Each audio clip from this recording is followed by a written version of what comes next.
Il-Gvern ta' Roberta Bela irid jirrikonoxxi li teżisti problema tal-għolli tal-ħajja biex ikun jista' jibda jindirizza u l-Gvern Laburista ma jistax jibqa' jinjora il-karba tal-vulnerabbli.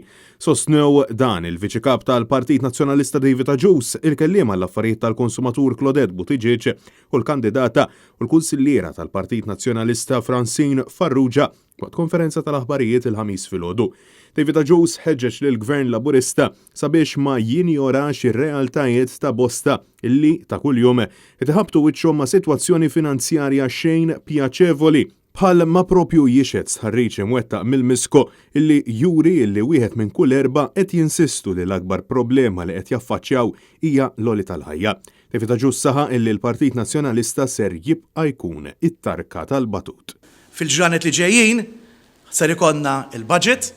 Il-Partit Nazzjonalista tiġà wkoll qed jaħdem fuq dokument, pre-budget document, u wkoll ser nifukaw dwar l-għolli tal-ħajja, hemm diversi fatturi għall-għolli tal-ħajja, imma din trid tingħata l-attenzjoni.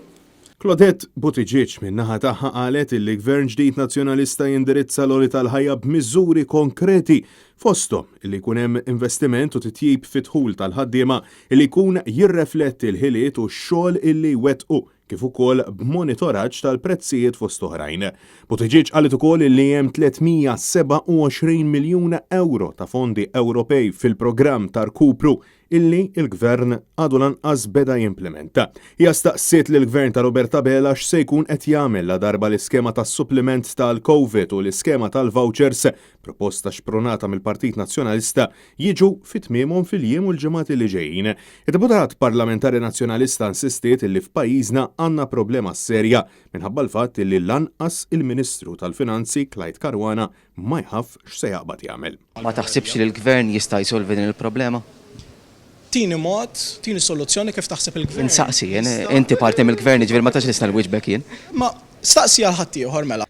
U jekk ma jafx jista' jagħmel il-Ministru tal-Finanzi mela għandna problema serja.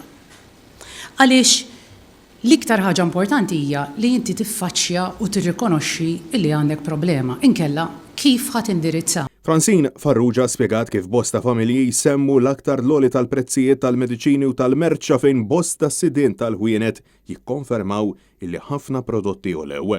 Jaffakret ukoll kif il-Gvern qed jisraq lil poplu minn 15 sa 80 euro mill-kontijiet tad-dawl u l-ilma. Qegħdin niltaqgħu wkoll ma' żgħażagħ u familji li mhumiex ukoll qed ilaħqu mal-loans illi huma għandhom. Dan ukoll qed juri illi din hija r-realtà li rridu naffrontaw b'responsabilità. Għax min imexxi ma jistax ma jismax il-karba tal-vulnerabbli. Huma saħħu illi Partit Nazzjonalista fil-Gvern se jwettaq dak kollu possibbli sabiex ikun verament gvern favur il-ġustizzja soċjali illi jagħti sosten dirett lill-aktar minn 82,000 ruħ f'pajjiżna li jinsabu fir-riskju ta' faqar.